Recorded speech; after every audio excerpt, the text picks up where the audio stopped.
आपसी नाराजगी दूर, सांसद ढुल्लू महतो ने सभी प्रत्याशियों के साथ की प्रेस कॉन्फ्रेंस। कहा, भाजपा के सभी प्रत्याशी कर्मठ, इन्हें जिताएं। भारतीय जनता पार्टी की ओर से जिला मुख्य आपको बता दें, जिला कार्यालय में प्रेस कॉन्फ्रेंस की गई, जिसमें मुख्य रूप से धनबाद सांसद ढुल्लू महतो उपस्थित थे। धनबाद जिले से भाजपा के सभी प्रत्याशी राज सिन्हा, रागिनी सिंह, अपर्णा सेन गुप्ता, शरद महतो उपस्थित थे। प्रेस कॉन्फ्रेंस में सांसद ढुल्लू महतो ने कहा कि सभी प्रत्याशी कर्मठ और जनता के बीच रहने वाले हैं, इन्हें जिताएं। साथ ही हेमंत सरकार पर निशाना साधते हुए कहा कि वृद्धा, विधवा व दिव्यांग पेंशन योजना की राशि रोककर राज्य की हेमंत सरकार मैया सम्मान योजना की राशि लाभुकों में बांटकर अपने पेट थपथपा रही है। उन्होंने कहा कि भाजपा सरकार में राज्य से उग्रवाद को खत्म किया गया था, राज्य में अपराध पर लगाम कसा गया था, जबकि हेमंत सरकार में लगातार अपराध बढ़ा है। धनबाद विधानसभा से अभी तक इंडिया गठबंधन के द्वारा प्रत्याशी घोषणा नहीं किए जाने के सवाल पर उन्होंने कहा कि कांग्रेस के पास कोई प्रत्याशी नहीं है तो क्या घोषणा करेगी? पैसे देकर टिकट लेने वाले को ढूंढ रहे हैं। विधानसभा के जो प्रत्याशी के रूप में घोषित किए हैं, वो एक एक प्रत्याशी रात दिन 24 घंटा जनता के बीच में हर लोगों के सुख दुख में दिन रात खड़ा रहने का परिणाम कि पार्टी ने ऐसे कर्मठ, जुझारू और जनता के सेवक के रूप में प्रत्याशी को घोषणा किया है। 24 के इस विधानसभा चुनाव में ऐतिहासिक जीत दर्ज करके इस राज्य में एनडीए की सरकार बनेगी और वैसे लोग जो झारखंड मुक्ति मोर्चा कांग्रेस के सरकार बनने के बाद लूटने का काम किया है, सिर्फ और सिर्फ लूटने का काम किया है, झारखंड को मान सम्मान को गिराने का काम किया है, झारखंड को बदनाम करने का काम पूरे भारतवर्ष में किया, पूरे विश्व में किया है।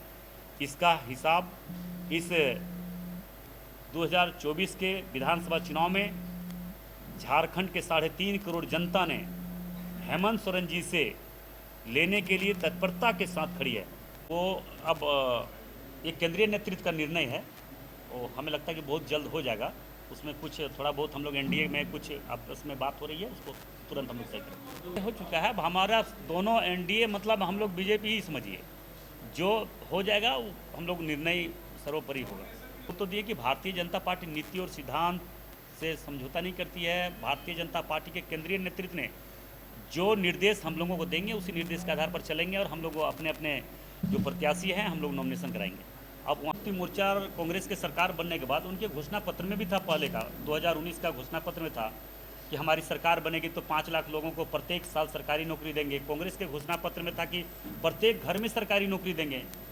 दूसरी बात है, यहाँ पे जो 75% आरक्षण जो दिया है कि हम यहाँ के स्थानीय लोग को नौकरी देंगे, जिसका वोटर कार्ड है, आधार कार्ड है, वो भी आज तक नहीं किया। यहाँ के लोग पलायन कर रहे हैं, दूसरे लोग जहाँ पे जाके मर रहे हैं उनको लाशें को मंगवाना पड़ रहा है। झरिया से ही 2-3 लाश आया, हम लोग को मंगवाना पड़ा बाहर से। यहाँ पे रोजगार का व्यवस्था है, मगर सरकार का उदासीनता के कारण वो नहीं दे पा रहे हैं, नहीं करवा पा रहे हैं, सिर्फ अपने में मगन है, लूटने में मगन है। झारखंड को लूट का एक अड्डा बना चुका है।